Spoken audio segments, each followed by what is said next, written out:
for over 10 years. I support Bernie Sanders because he supports the immigrants' rights. He supports families like mine, who may be undocumented, and we will fight for our rights so that we don't have to live in fear anymore.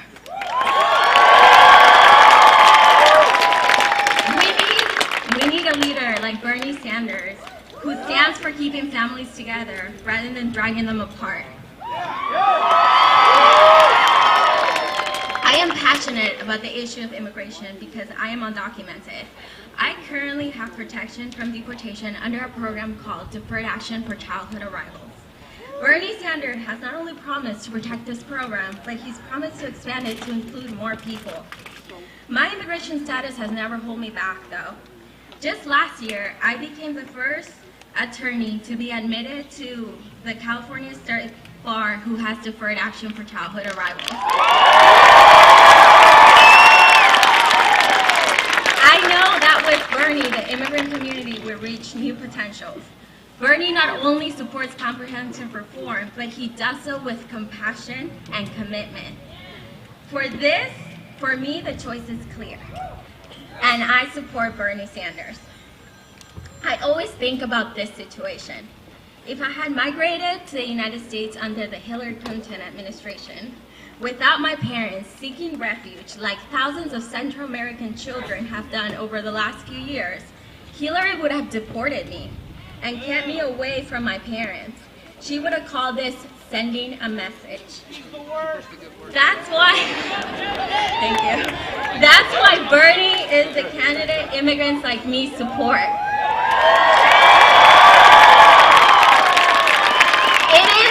I could go on and on, but I know that you're all waiting to hear someone else speak. It is my honor to introduce to you the next President of the United States,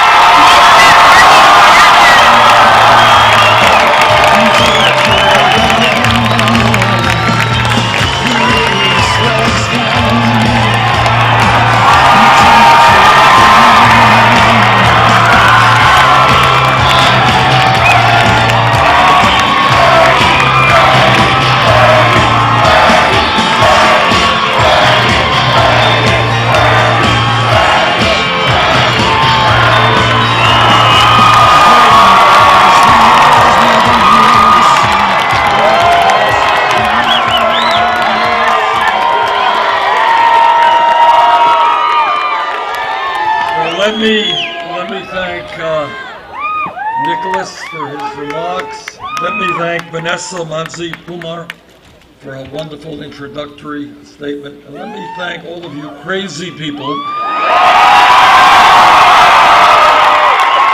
for coming out on a day like today. My God. You are a dedicated and fierce group of people. We're from Vermont, and we don't know about weather like this. But we should have probably had the rally inside. But in any case, thank you all very much for coming out.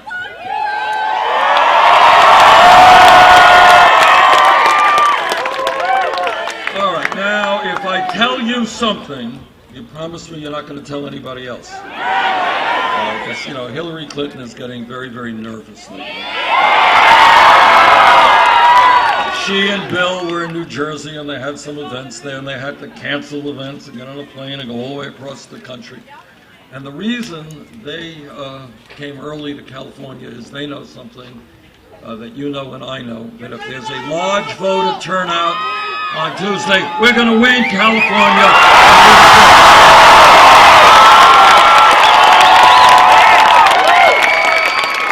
And the reason that we are going to win California is the same reason that we've won 20 state primaries and caucuses so far. And that reason is that the American people are very, very tired of establishment politics and establishment economics. They are tired of Hillary Clinton's super PACs. And they're tired of Wall Street putting millions of dollars into those super PACs. They want real change in this country.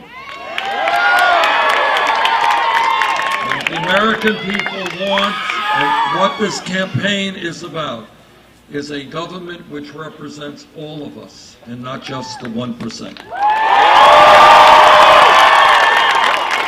Now, in the last 25 years, what we have seen in America is a shrinking middle class. And almost all of the new wealth and almost all of the new income is going to the top 1%. Well, that is one way of defining leadership. I would use a different term, and that is to suggest that what we are going to do is create an economy for all of us and not just the people on top.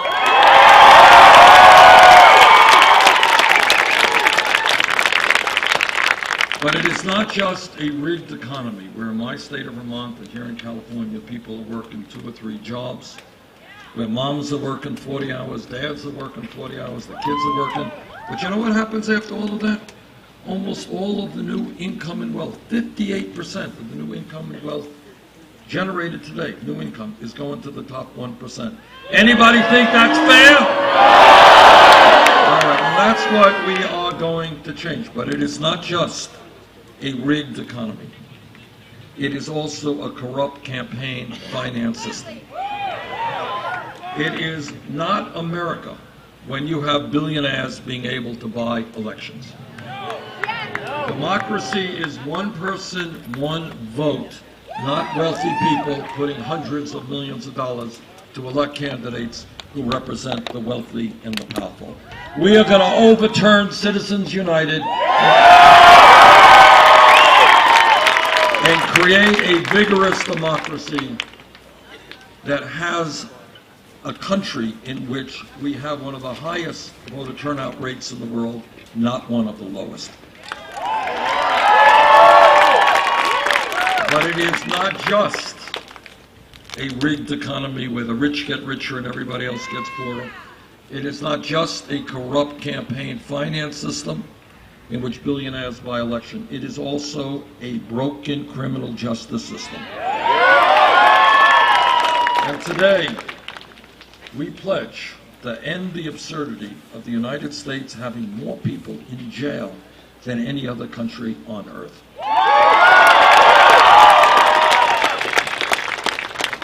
There are communities all over America, in inner cities and in rural areas, where unemployment rate for young people is 30, 40, 50%. These kids can't go out and get a job. And when kids have no jobs and they're not in school, bad things happen. And that is why we are going to invest in our young people, in jobs and in education, not jails or incarceration.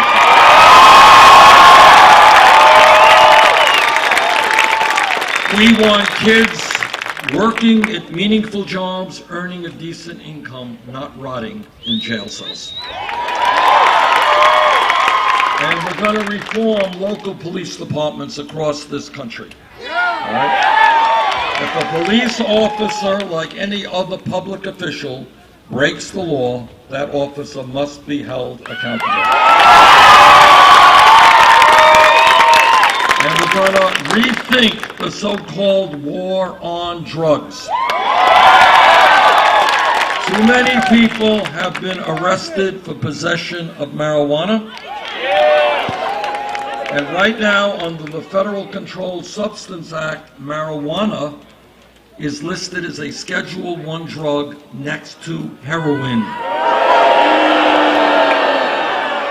We are going to take marijuana out of the Federal Controlled Substance Act.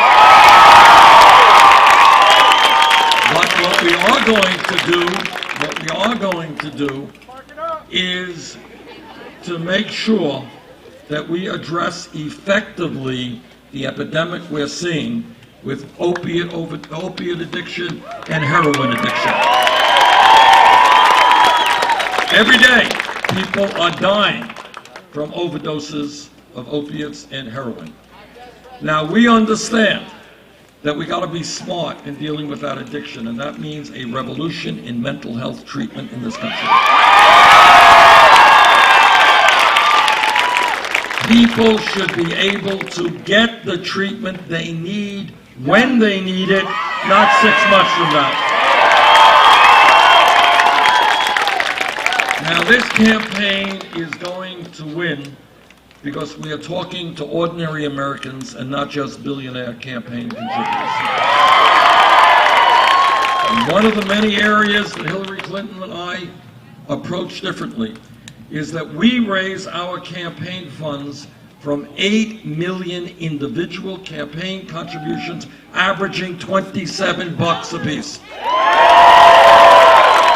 She raises a lot of her money from super PACs with Wall Street and other special interests contributing millions. Our job as a nation is to take on Wall Street, not take their money.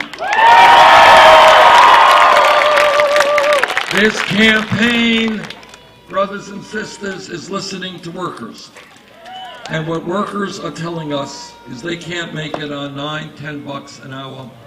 We need to raise the federal minimum wage to... It's a brilliant audience. A very smart group of people, you're right. Now, Hillary Clinton thinks $12 an hour is enough. I don't. We need a living wage in this country, and that is $15 an hour. And by the way, when we talk about equitable wages, every man pay equity for women workers.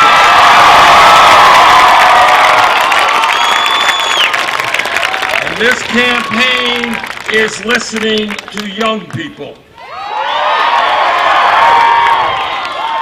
And you know what young people are telling me? They're telling me that it is totally nuts that when they do the right thing, when they go out and they get a great education, what happens?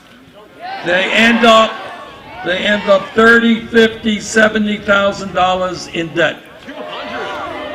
Is that nuts or what? All right. We should be encouraging people in a highly competitive global economy, all people, not just young people, go out and get the best education that you can, which will enable us to have the strongest economy in the world. We should be rewarding people for getting a higher education, not punishing them. When we talk about free public education now, it's not good enough to talk about first grade through 12th grade. We have got to make public colleges and universities tuition free. Anybody here have student debt? All right. We've got to address that issue as well, and we do that by enabling people with student loans to refinance those loans at the lowest interest rates they can find. And you know how we're going to pay for that? We're going to pay for it through a tax on Wall Street speculation.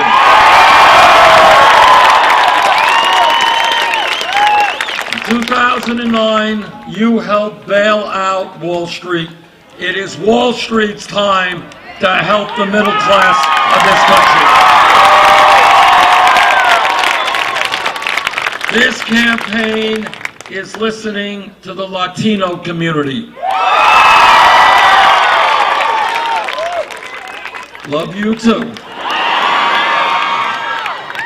And what the Latino community is telling this country is that there are today 11 million people who are undocumented. And here's something that everybody should know, that many of those undocumented people are being exploited on the job every single day. That your employer can cheat you, can provide inadequate wages for you, bad working conditions, but you do not have a right to stand up and fight back because you have no legal protection. And that's what we're seeing in California with farm workers. We're seeing it all over this country. And that is why we need comprehensive immigration reform and a path toward citizenship.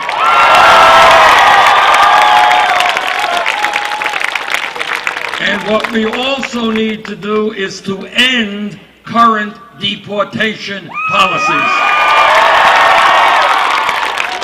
Our immigration policy should be to bring families together, not divide them.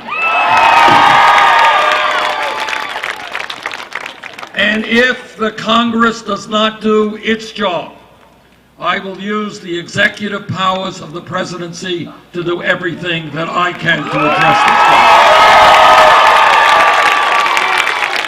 This campaign is listening to the African American community. And they are asking me why we can spend trillions on a war in Iraq. That was loud.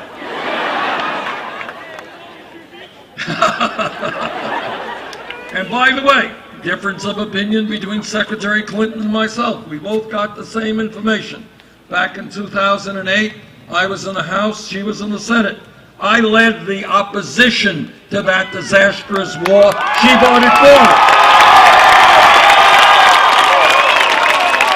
But what the African American community is asking me, and they're absolutely right, how can we spend trillions on a war in Iraq, but apparently, supposedly, we don't have the funds to rebuild crumbling inner cities all over this country? If I'm elected president, we ain't gonna get involved in wars abroad that we never should have gotten involved in. We are not going to get involved in perpetual warfare in the Middle East. We're not going to be rebuilding communities in Iraq and Afghanistan. We're going to be rebuilding communities in the United States of America. This campaign is listening to the Native American community. Native American people have given so much to this country that we really, it is a debt that we really will always have a hard time repaying. What is the most important lesson that the Native American people have taught us? You know what it is? It is that as human beings, we are part of nature, and we must live with nature. And if we continue to destroy nature, you know what we are doing? We are destroying ourselves. And that is why, at a time when within the Native American community there is so much poverty, so much unemployment, inadequate education for the children, inadequate health care, if elected president, we will fundamentally change our relationship to the Native American people.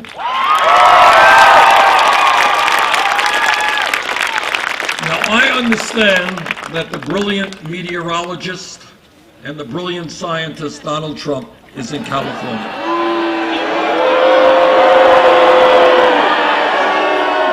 And I understand that this incredible genius, after intensive study, has concluded that there is no drought in California. Now that's kind of funny, because everybody in California believes there is a drought, but not the Donald. And then on top of that, after years and years of intensive study on climate change, when he was not going bankrupt, he spent his time studying climate change.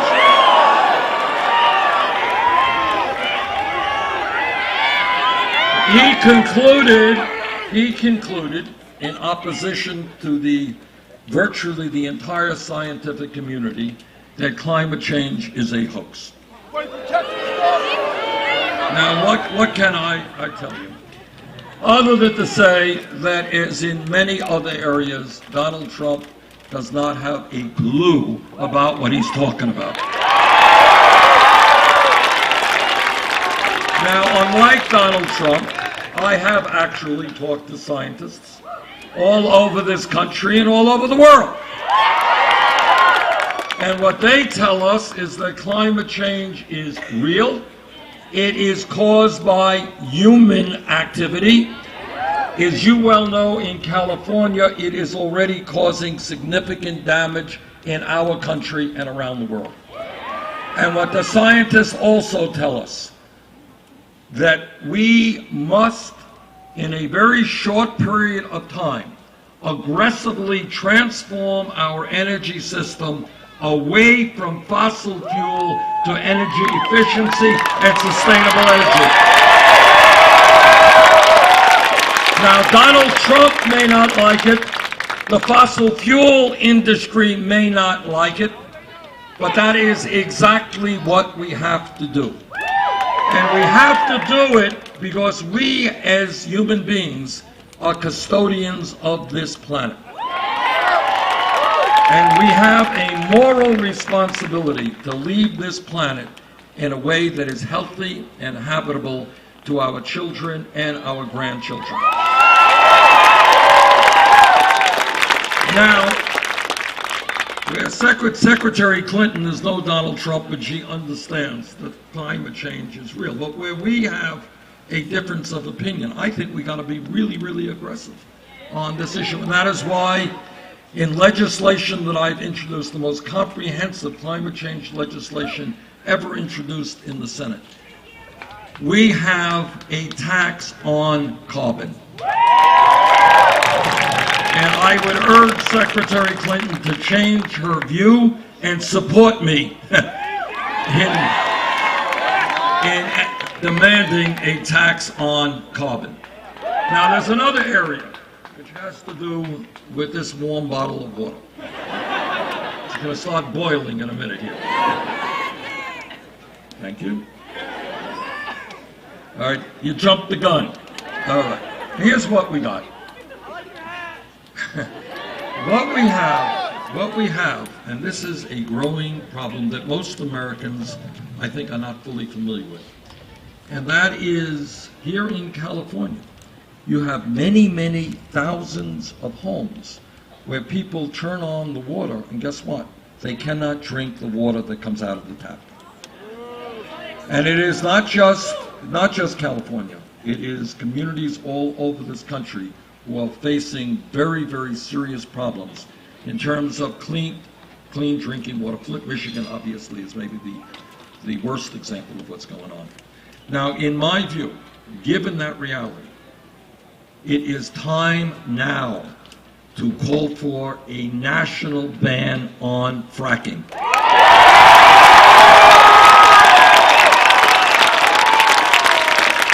Secretary Clinton does not agree with that. She wants to regulate fracking.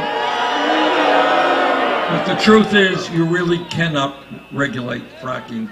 The technology is just so dangerous that regulation is not going to address the crisis. And on top of that, when she was Secretary of State, Secretary Clinton pushed the fracking technology on countries all over the world. Brothers and sisters, I think all of you know that when we look at the needs of the American people, one of the most important needs that has to be dealt with is health care. Because everybody here, every other major country on earth, all of Europe, I live 50 miles away from the Canadian border in Canada, health care is guaranteed to all people as a right. And that's what I believe. I believe that health care is a right of all people, not a privilege. I believe that we have made some progress under the Affordable Care Act, but we have much, much more to do. How many people here have no health insurance? Raise your hand. All right. How many people are underinsured with high deductibles and copayments? All right. Those hands reflect a failed healthcare system. Now, you don't see this on TV too often, but in the last year, some 40,000 Americans died because they did not get to a doctor when they should. In other words, they didn't have insurance, they had a high deductible, and they didn't want to go to the doctor. They put it off, they put it off, they put it off. By the time they walk into the doctor's office or the nurse's office, their situation is beyond treatment. That is unacceptable. And that is why I believe that we must pass a Medicare for all single payer program.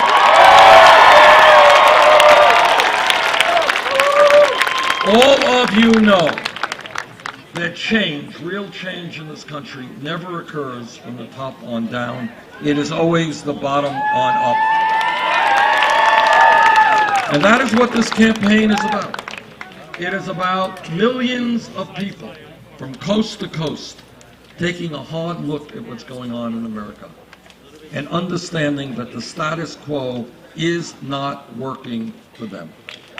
They are asking why it is that the middle class for 30 years has been in decline and why today almost all new income and wealth goes to the top 1%.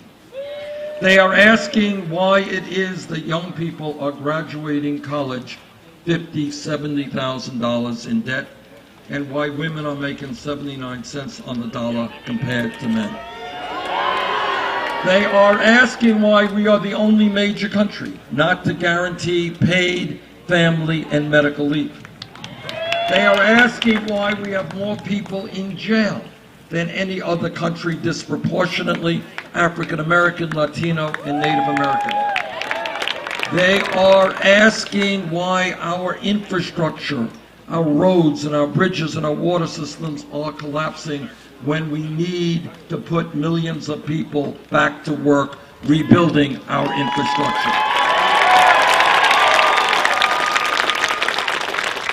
And I think the conclusion that people are reaching after looking at these issues is the understanding that establishment politics and establishment economics is not going to address those crises.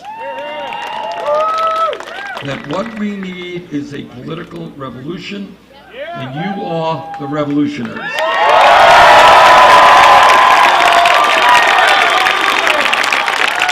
Now, Donald Trump, in his bigotry, wants to divide us up as a people. Nothing new about it. We can't even give Trump credit for a new idea. Because this has gone on all over the world for hundreds of years. What you do when you don't have any real answers to the real problems, you scapegoat people. Right? You scapegoat gay people. You scapegoat Mexicans and Latinos. You scapegoat African Americans. That's what you do. But our job is to tell Mr. Trump that his bigotry is not going to succeed. We're too smart for that. We've been through it for too many painful years. And we're not going to let Trump divide us up. We're going to stand together.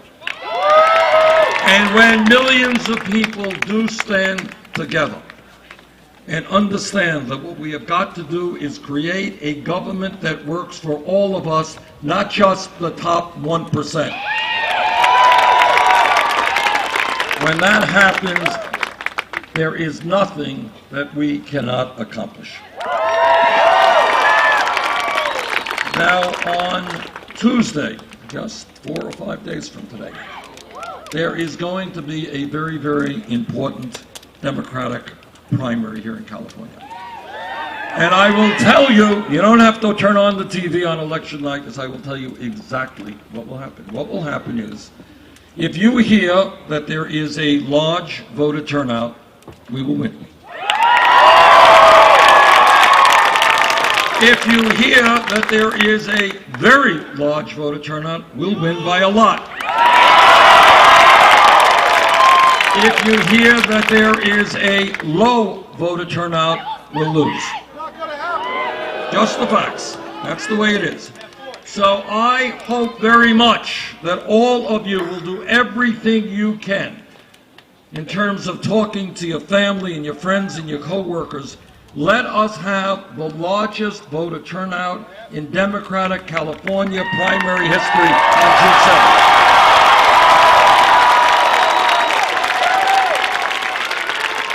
And let this great state, this progressive state, tell the world you're ready to go forward with a political revolution. Thank you all very much.